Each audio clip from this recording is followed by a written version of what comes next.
Go to overcomecompulsivehoarding.co.uk/online therapy to get 20% off your first month of cognitive behavioural therapy, with weekly sessions online with a therapist, in addition to worksheets, a journal, meditation and yoga videos, and unlimited messaging.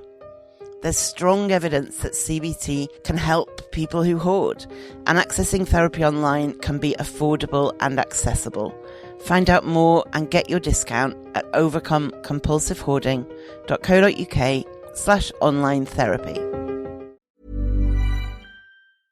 A lot can happen in 3 years, like a chatbot may be your new best friend. But what won't change? Needing health insurance. United Healthcare Tri-Term Medical Plans, underwritten by Golden Rule Insurance Company, offer flexible, budget-friendly coverage that lasts nearly 3 years in some states. Learn more at uh1.com.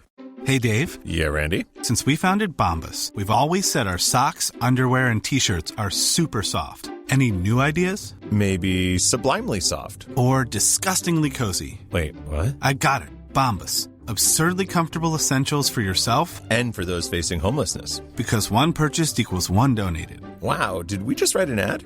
Yes. Bombas. Big comfort for everyone. Go to bombas.com/ACAST and use code ACAST for 20% off your first purchase. I'm Sandra, and I'm just the professional your small business was looking for. But you didn't hire me because you didn't use LinkedIn Jobs. LinkedIn has professionals you can't find anywhere else, including those who aren't actively looking for a new job, but might be open to the perfect role, like me. In a given month, over 70% of LinkedIn users don't visit other leading job sites. So if you're not looking on LinkedIn, you'll miss out on great candidates like Sandra. Start hiring professionals like a professional. Post your free job on linkedin.com/spoken today.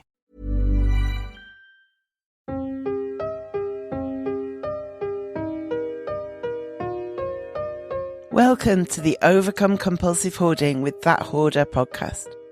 I am drowning in stuff and trying to find a way out. Listen as I explore the issues and delve deep as somebody profoundly affected by hoarding disorder. Find out more, including links to subscribe to the podcast and all of my social media at overcomecompulsivehoarding.co.uk. Finally, I am not a doctor. I am just a hoarder doing her best. So do seek professional support if and when you need it. So I am here with Dr. Mary Dozier, an assistant professor in the Department of Psychology at Mississippi State University. She's carried out research into numerous aspects of hoarding disorder.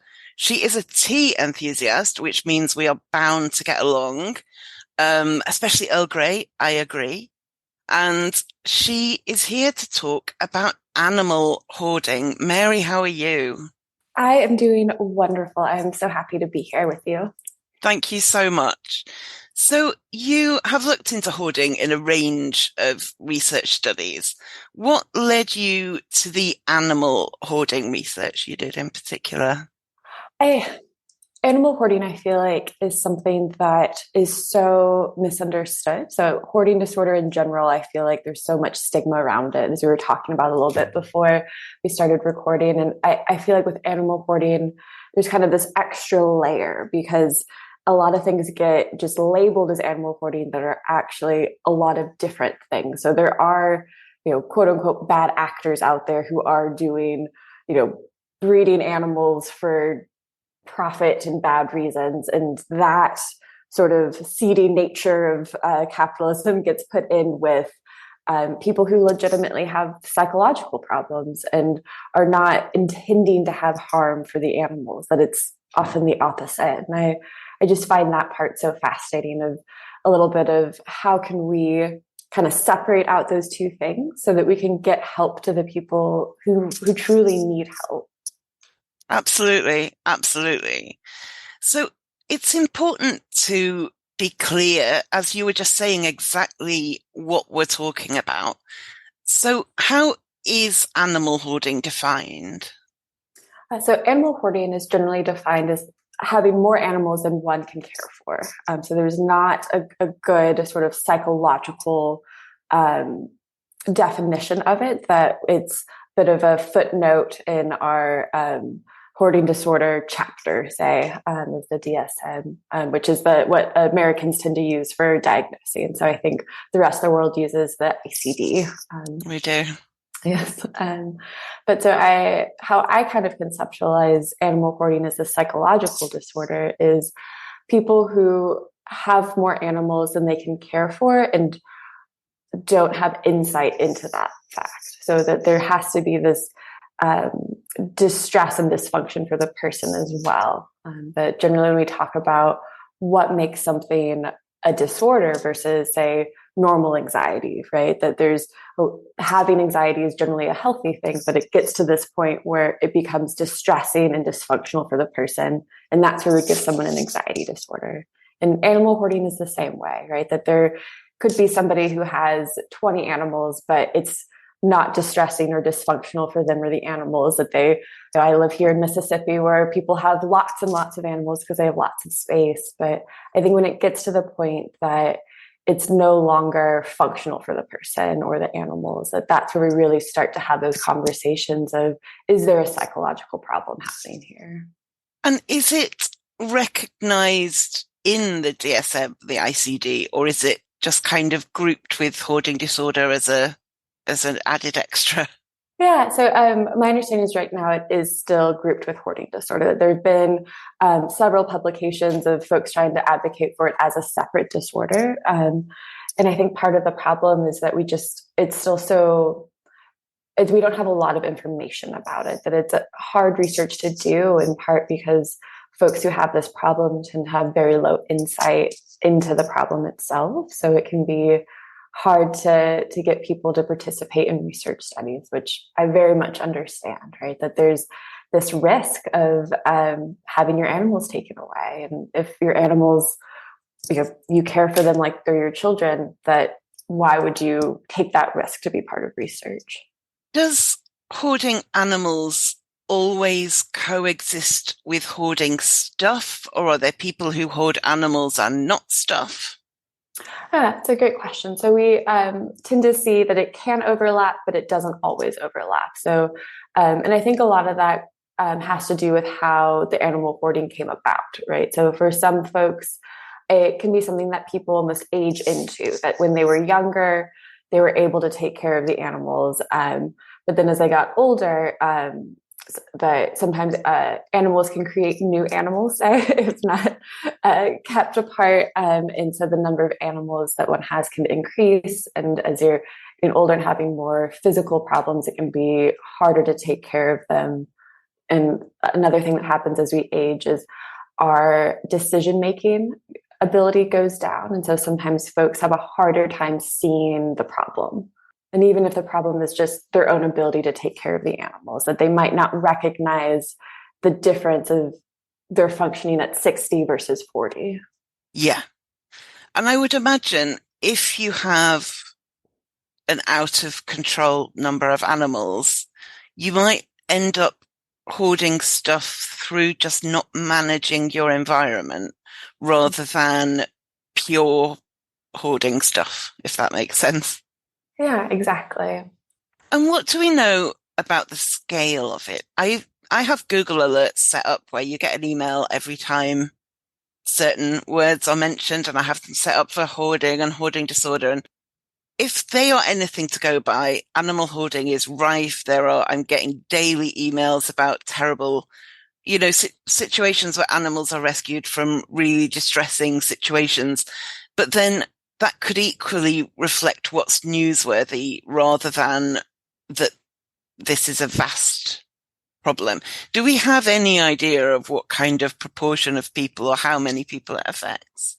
Near as we can tell, is probably about the same level as hoarding disorder, about 2% of the population. So some of the research we were doing in Mississippi was trying to get a sense of kind of patterns of animal ownership and health outcomes. And we did find that people with 8 or more animals that in the household, that those animals tended to have worse health outcomes. And it wasn't for everyone, right? There's the folks that have 8 horses and no problems, or 8 mice or whatever. But also with that, we found that around the same rates that we would have expected for hoarding, it kind of that higher level. I think that part, again, the problem is how we define it, right? So of getting that sense of, are who are we saying has animal hoarding? And I think for what we were kind of saying about the news articles is that they highlight people with the most, right? And we see that the same with object hoarding, that you'll see on the news of somebody died in their house and nobody found them. And then people try to say that's what all hoarding looks like. And we know that that's not true, right? That animal hoarding, much like object hoarding, is going to be something that happens on a spectrum, right? Where there is just normal, healthy attachment with items and healthy attachment with animals. And there are people that are at that very far extreme where we're having 40 dogs rescued from a house, say. But there will also be people who maybe just have 4 dogs. And at that point, it's too much for them to be able to handle. And so I think that's where some of the definitional part can get really tricky. Yeah, because as you said earlier, if you live on a giant farm, you can have a lot of animals that are happy and healthy and have space. If you live in a tiny flat in the middle of a city, 4 dogs is a lot. I had a rabbit who passed away last fall, and even just think that I had 1 rabbit in my household, but even as she got older, her needs increased, right? That just taking care of that 1 rabbit became more difficult. It also combined with is my work increased, right? So thinking about there's a lot of variables that go into, are you able to provide your animal with proper care? I read some of the studies you worked on, and there were lots of different numbers, and I appreciate that different studies look at things in different ways. You were referencing other studies, and it was so one said there was an average of 94 animals in each household, but another said 30 to 40, and I appreciate it's the way the study's done and who they found, but also what kind of animals. What I read was that it's most commonly cats, dogs, and rabbits, but then also reptiles, birds, guinea pigs, raccoons, which does not make sense to British ears, ferrets, and livestock. So it can really be varied. And I think that it, in many ways, parallels what we see with object hoarding, right? That, because that's a question I get so often with hoarding disorder, well, what kinds of things do people keep? And I say, well, they keep everything, right? But in that it's different for every person, right? That for one person, it might be so important to keep all old cards. And for another person, they're like, I have no problem with that, but I can't get rid of any old electronics, right? And I think for animals, it's probably a similar thing of, what kind of animal do you feel that attachment to? Do you feel this need to rescue? But it's just going to differ by person. And also, as somebody who hoards stuff and not animals, at least my stuff can't reproduce spontaneously.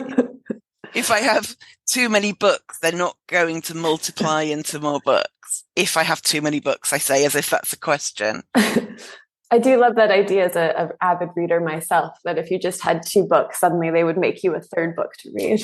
That's a children's book there, isn't it? I think you need to write that book. But I think it's such an important thing to think about, that the amount of that you ultimately do have control over the things that come into your home. I mean, at a certain point, other people give us things, and I wish I could stop the junk mail from coming to my home, that there are these things that aren't quite in our control. But by and large, once things are in our home, they're not making more things. And I think that's something that's often lost when we think about animal hoarding, of that part of it is that, 2 dogs can suddenly lead to 12 dogs quite quickly. Yeah, and you might have thought really carefully about whether you can manage 2 dogs and been really responsible about that. And then suddenly it feels out of control. And then I guess the more out of control it feels, if the dogs are maybe a bit unwell or a bit neglected, you might then avoid taking them to the vet, and then things go further wrong. So you avoid, I can really imagine it can spiral like that. Mm-hmm. And I know so often with people with object hoarding that I've worked with, it's often very important for them that the things that they're discarding go to a certain place, that they want to feel like, if I'm getting rid of this book, well, this book has been important to me. I want to make sure that it goes to a place where I feel like it will be appreciated.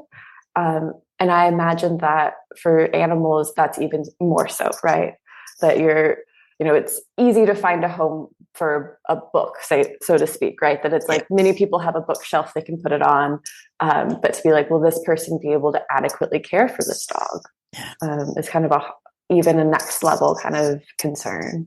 Yeah, definitely. And do we know much about who this affects? Is it similar demographics to people who hoard objects? My understanding is it is going to be similar in terms of it's going to be people across the lifespan. And much like we see with object hoarding, it's going to get reinforced over time, right? That every time you're like, I'm just going to keep this cat. It's easier to say, well, that cat had kittens and I love that cat, so I'm going to love these kittens and I'm going to hold on to them. And so that kind of decision making at that point makes that easier down the road. And so I think probably makes it harder as you get older. So I would expect to see similar increases in kind of the severity of it with age. I know a previous interviewee said to me after we've recorded, she said, we were talking about hoarding disorder in general and who it affects. And she said, the studies make it look, as she said, something like, with all due respect, but like it's people like you, like it's white women in their 40s. But actually what that is that's the people who might come forward. Mm-hmm. And it's really hard. We know there are younger people and older people and men, but they are not the people who will come forward and seek help or be part of studies. And so it's really hard to know what's going on. And I would imagine that's compounded even more with animal hoarding. Definitely. And all of the stigma that goes around that. And I loved what you said, that so often people almost want mental health to be like a disease where like you catch it. And so it's like, oh, we're going to like see it, trace it through people. It's like, it's something that affects everyone, right? The mental health is a problem for everyone. And it's this, hoarding is a part of that, of something that people feel across a continuum. So I guess kind of back to that idea of, people really want it to be this extreme thing. And I try to, as much as I can, emphasize for folks of like, everybody struggles with this in different ways, right? That we all have items that we don't use, but we keep for sentimental reasons, right? That I have a book I'm never going to read again, but my grandpa gave it to me and he's passed away. And so keeping that helps me feel that connection. And so with animals, it's the same, right? Many people have animals they're not providing proper care for, even if it's just one cat. And so thinking about, well, why would you keep that one cat if you're struggling with care, right? And what does that look like when you have 15 cats? And it's easy to look at the headlines I get in my Google alerts that are of the worst cases, which are, genuinely devastating for everybody involved. Mm-hmm. And it's easy to look at those people and immediately demonize them. And yet few people are doing the early work that would prevent things from getting to that point. And that's not to not hold those people accountable, but it's hard to interrupt a cycle if there's no provision.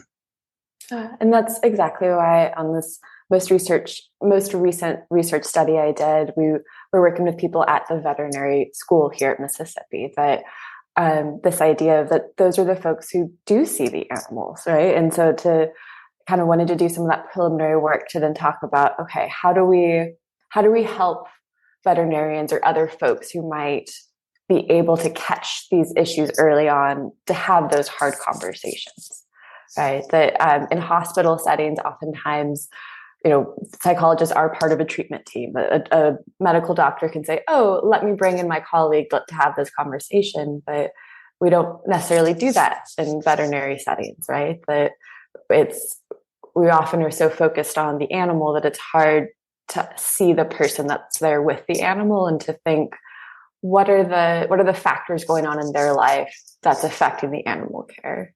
Because especially if you've dedicated your life to animal care and you see a distressed animal in front of you, I appreciate that it's difficult to not be angry at the person who maybe hasn't given it enough water or hasn't dealt with the fleas, but not addressing it at that stage does nobody any favors. Mm-hmm. Exactly. Let's try something new. I've had an idea for a new segment for the podcast, and it involves you introducing listener voicemails. Go to overcomecompulsivehoarding.co.uk/voicemail and leave me a brief recording to play on future podcast episodes. Let's have a go and see how it works. Let me know what you're thinking at overcomecompulsivehoarding.co.uk/voicemail.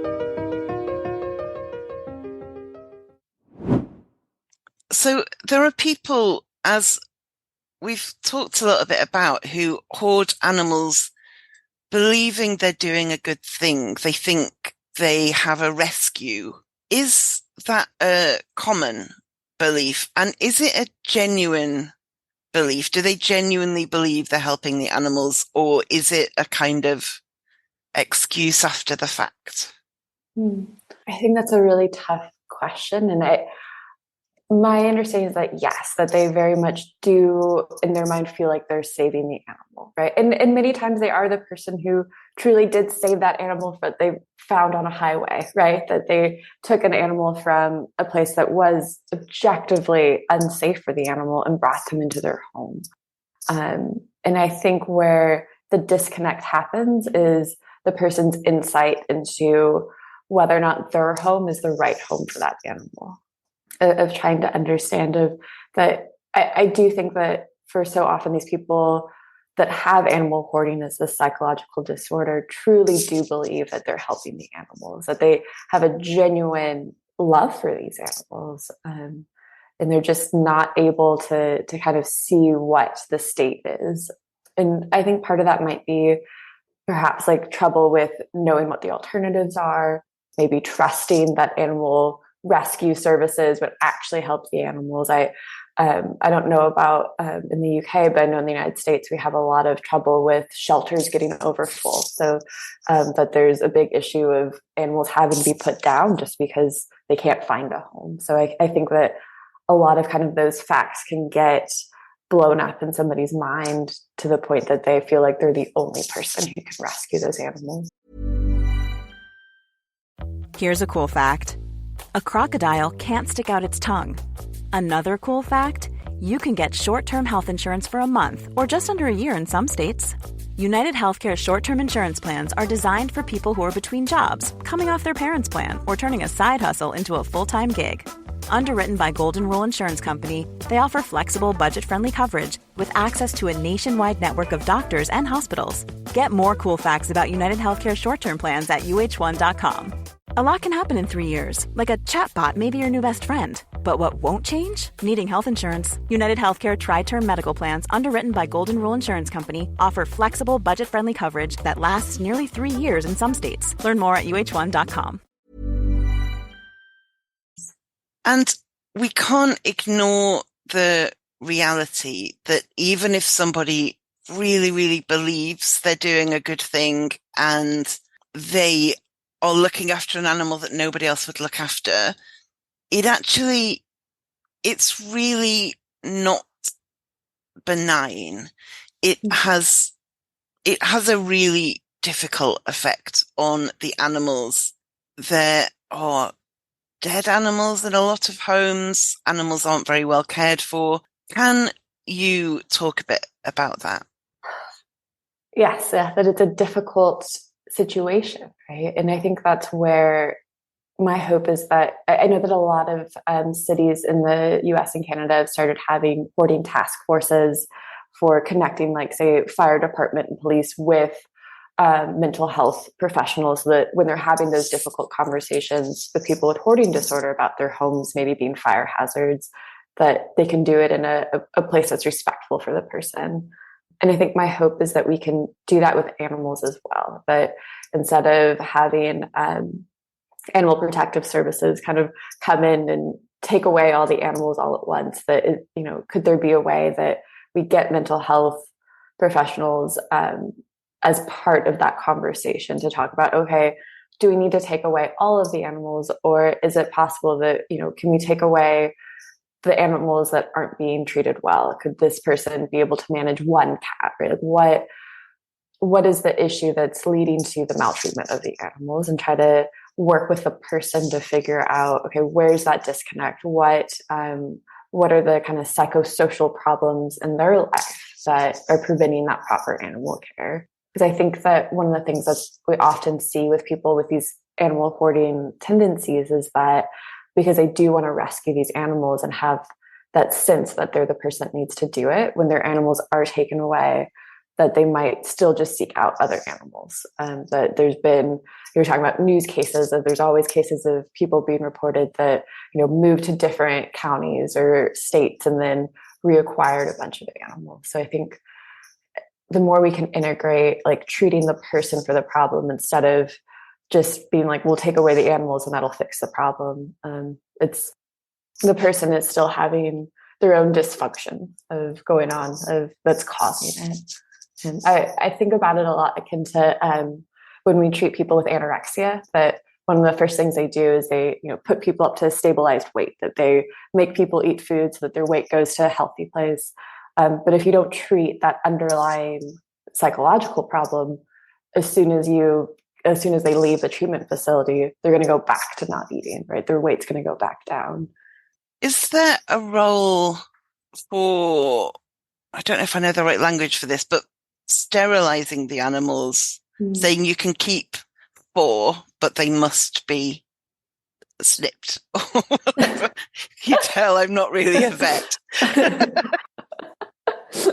I think the euphemism we use in the States is fixed, right? That fixed, thank you. Yes.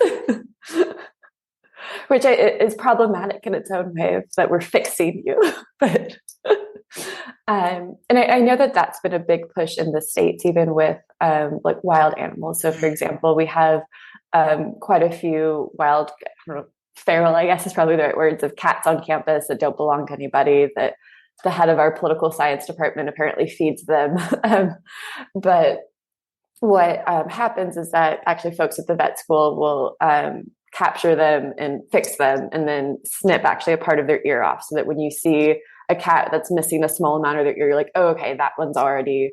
And I do love that as an intervention just for the animals, that it's like, okay, we're going to let you live out your life, cat, but like, we're not going to let you keep overtaking the university campus with cats. And I think that's probably something we're thinking about as like an individual intervention that's going to be case by case, right? There's going to be people for whom, kind of like with substance problems, right? There are folks who are alcoholics or have alcohol use disorder and really can't have anything to drink, right? That it's just too much, that even a little bit is going to be too much for them.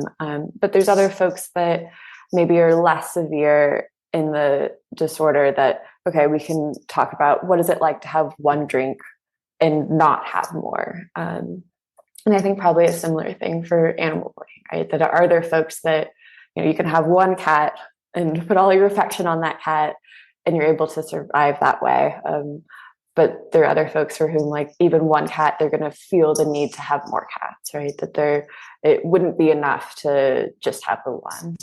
And interestingly, I had lunch today with a colleague who stopped drinking altogether 12 months ago. He recognized that it wasn't healthy. It wasn't doing him good. But when we had lunch, he had an alcohol-free beer. And I remember thinking that was quite interesting, that he's able to drink that without it making him want beer with alcohol. So yeah, there are layers, and it's not a one-size-fits-all situation. It's interesting thinking about alcohol, just that, like, I know there's a big, I think it's called the sober curious movement that they talk about here, of people And just, I don't know what the analog would be with hoarding problems, but it's interesting to think about that there's been that push. I guess probably hoarding, the analog would be like severe minimalism, which I certainly don't think is the answer either. No, I agree. I get anxious looking at Instagram minimalist homes. It stresses me out. So as we've talked about a little bit, from reading your work, it seems like a lack of understanding of animal hoarding in general is leading to worse outcomes because people just don't know what to do. The vet will treat it as cruelty rather than a mental health issue. And that's not to say it can't be cruelty and a mental health issue. What effect is this lack of information about the disorder having? I like how you said that, of that it can be cruelty and a mental health issue. Of that, I think so often there's this impulse to infantilize people, right? That if somebody has a problem, that must mean that like everything else about them is good, and that you're like, it can be both. Also just thinking about like what, like the problems that we get from this are because we are trying to have these shortcuts, right? That so often that my frustrations as a researcher is the funding people are like, well, we want something big and flashy and an intervention now. And it's like, well, we need, time to do that basic research, time to get kind of make sure our foundation is right. And so that's always my worry, is that there's wanting this jump to a quick solution, that we're going to try to say, oh, if we just do this, that suddenly things will be fixed.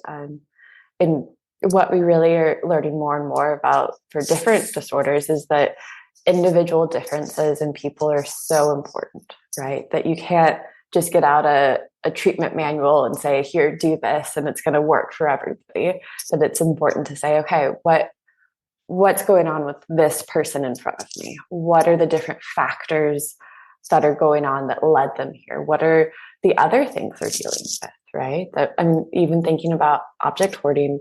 A lot of my research has shown that about a third of people with object hoarding have major depressive disorder, right? And if we were ignoring that part of the person, our treatment's not going to work. And so I think what's getting lost is the kind of that need for the nuance in our conceptualization of these folks and how to best help them. Because the people who control the funding, whether that's for research or in this country within the National Health Service, so what treatments get funded, they often they say there's a process that works. They then go, well, how can we shrink it and keep it effective so it's quicker and cheaper? And then they do that. And then how can we shrink it again? And the result is that currently CBT for everything. Yes. And it almost doesn't matter what's going on. The number of therapists trained in CBT now within the NHS is vast because somebody somewhere went, it's quick and therefore cheap, so let's do it. And that's not to say CBT can't be brilliantly helpful. I had CBT and I went into it so skeptical, thinking this is just a one size fits all, but actually I had a really positive experience. But that individual approach and the nuance and the look at, this treatment protocol might in general be effective, but how does it apply to this person's life? That can be lost a bit. And I love that you highlighted CBT, that it's to me such a great starting point for everyone, that just drawing out our cognitive behavioral triangle. So often people are like, I'd never realized that my emotions and thoughts are connected. And that sometimes even that by itself can be so helpful for folks, just to take that moment and that breath and to say, like, what thought am I having in this moment and how am I feeling? And I think the trick is having like the therapist, the clinician who can help you say, okay, now that we've made that connection, where do we want to go with it? And really, where do you want to go? And I love that you kind of focusing that so often the people that are funding, whether it's insurance providers or whoever funds the treatment, they're like, okay, that's great that this works in 10 sessions, but maybe in 4 sessions you can get good enough. Yeah. If we can get 80% of the result in 60% of the treatment, and And so often it just ignores that people have lives, right? That like what happens when your mother gets sick and you have to skip that last session, can you get another one? And now you're dealing with the sick mother, and how does that affect things?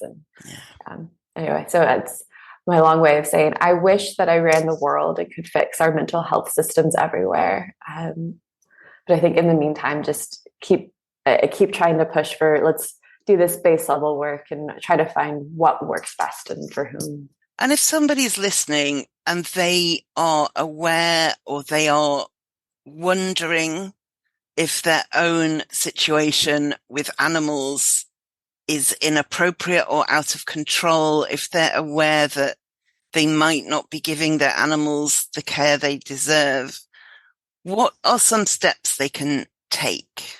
It's a great question. I do think having a good relationship with your veterinarian is so important, to like be talking to them about what do they recommend, right? And the hard thing with veterinary care is there's a large range of what good veterinary care can be. That I had this thought when our sweet rabbit got old and developed arthritis. And suddenly I became the person who was giving my rabbit Advil and had opioids to help her tummy when the Advil upset, and there's this range where I was like, okay, any amount of things along here is going to be helpful for her life and her quality of life. And so it was all that to say, it was so important to me to have that good relationship with the veterinarian, to talk about what do I need to be doing as an animal owner to make sure that she's living the life that she needs. And talking about when are we, that we had that kind of conversation that you often have about older folks of like, are we talking about quality of life or quantity of life? But yeah, sorry for talking about my personal rabbit journey. But yes, I think if folks are thinking about for themselves, like, am I caring for my animals? Is this relationship good? I do think it goes back to those things we talked about of distress and dysfunction, right? That is either the person or the animal experiencing either of those things, right? Is the owner realizing that they're, whatever's happening with their life circumstances is now such that they are feeling this distress about having to care for their animals, that it has become too much. And I think it can happen for a variety of reasons. So I think just being willing and open to have that conversation of thinking about, is my animal situation something that's still good for me and the animals? Many years ago, I used to watch a daytime TV program that in this country, there is an organization called the RSPCA, which is the Royal Society for the Prevention of Cruelty to Animals. And the RSPCA does campaigning work, but also has like officers who work with the police if necessary to deal with animal cruelty. And this program would follow like some of their animal welfare officers just through their day. And I loved this show. I don't know why, but I did. And two things, even years later, stand out to me. One was a case where someone reported that a young woman had a dog that was never walked and never anything, just her and her dog in a room, basically. And the RSPCA officer went to visit her, and it turned out that she had learning disabilities and adored the dog, but just didn't know she was meant to walk it. So what happened was the officer gave her a collar and a lead, told her what needed to happen, and everything was great from then on because she understood now. And so she took the dog out daily and did everything she was told. And she just hadn't known. But the other thing that really stood out to me was that if they visited a home where an animal or multiple animals were not able to be cared for properly, the person with the animals always felt like they'd be judged if they gave the animals up.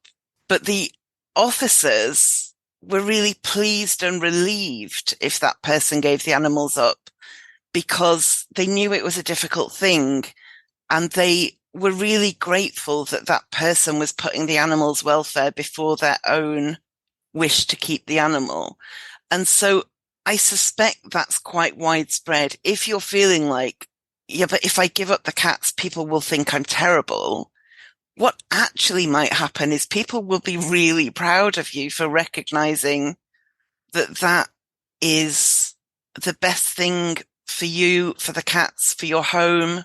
I so agree. And I think so often folks don't realize how many organizations are out there to help find that right home. But when I was living in California, I was part of the House Rabbit Society out there. And at one point we helped, there was somebody who had developed a chronic illness, and they had a rabbit that they couldn't care for. They only had one rabbit, but they just weren't able to give him a proper life. And we were able to connect that rabbit to somebody who did want it to give it a home. And so it was just that there was no shame or stigma. It was just figuring out what was best for the person and the rabbit. Yeah, absolutely. Do you have any tips for finding mental health support with somebody who will have some understanding of the issue? One of the best organizations out there for this is IOCDF, that I'm sure you're aware of, the International OCD Foundation, that they have a whole section about hoarding and ability to help find a therapist in the area. And I'm always a big believer of making sure that, like, looking at kind of the things that they've treated, making sure that's something that they have a good understanding, that this wouldn't be their first time working with somebody with hoarding, for example. Just for kind of the things we talked about, to make sure that they're not going to just get out their CBT book and say, okay, this will be good enough. Yeah. Chapter 4. Yeah. This is a clear section D situation. And so, Mary, this is all so interesting. Is there anything we haven't covered that you think is important? Probably the only other thing would be just kind of the importance of friends and family, right? That if you have a friend or family member who you're noticing isn't able to care for their animals as they used to be, that, you know, these are hard conversations to have, but they're good conversations too, for the reasons we just talked about, of that kind of broaching the subject of, does the person feel like they're still caring for the animal, and what would it look like, right? I mean, even just as they're a family member who can come help care for the animals, or a way to get what's best for everyone. So I think not being afraid to have those difficult conversations. Absolutely. Absolutely. So, Mary, if people want to find you online, how can they do so? I guess I have a Google Scholar page, as I'm sure you found. And I have. I made a tiny website that I think it's tinyurl.com/DozierLab. We mostly have different highlights from our year. So I try to put up pictures of our semesterly lab brunch, so that I do it in part just so that if anybody's interested in participating in some of our studies, that they can see that we're a nice smiley bunch of helpful folks. But yes, I'm always happy to talk to folks about these things, that they're so important. And as we talked about, it's so important to talk about well and respectfully, and understanding that we're all in this together. Thank you so much. And I will link to that from the website, as always. Mary, thank you. That's been so interesting. Thank you. Do you want to be a de-hoarding darling? You can be now at overcomecompulsivehoarding.co.uk/darling. If you love the podcast and want a bit extra, you can finally sign up to subscribe. Members will get an exclusive monthly post with an additional top tip, some podcast and music recommendations, and a personal update from me about how things are going. Find out the full details at overcomecompulsivehoarding.co.uk/darling. So my top tip this week is from the Just One Thing podcast with Michael Mosley from BBC Radio 4. And it's a little bit of kind of general mental health advice. Have a listen. Now, you might think that focusing on things that have gone wrong and writing about them would make things worse. But the opposite seems to be true. Research suggests that expressive writing can, in fact, reduce negative thoughts and boost your mood. And it doesn't take long. In one study, people who were asked to spend 15 minutes writing down their thoughts on 3 separate occasions not only found that doing so improved the quality of their sleep, but it also reduced how often they had negative thoughts. Of course, if you've just experienced a significant trauma or are feeling completely overwhelmed, it would be advisable to go to your GP or another health professional. But if it's low-level anxiety, the sort of thoughts that are keeping you up at night, expressive writing really could help. And it may even boost your brain power. Studies have shown that doing expressive writing before an exam can improve performance by offloading, distracting worrisome thoughts, and freeing up working memory. Now, that's the kind of thing I always kind of tell myself I'm going to do and then don't, but sounds like it could be worth actually applying myself. Okay, thank you for listening, and I will talk to you next time. Thank you for listening to the Overcome Compulsive Hoarding with That Hoarder podcast. You can find more online at overcomecompulsivehoarding.co.uk. You can find me on Twitter at That Hoarder and on Facebook at Overcome Compulsive Hoarding with That Hoarder. To find out more about how you can support the podcast and the overall project, go to overcomecompulsivehoarding.co.uk/support and do subscribe to the podcast to make sure you don't miss any future episodes. There may be links in this podcast that earn me money. This doesn't come at any extra cost to you if you ever make a purchase through the links, and it helps to support the future of the podcast.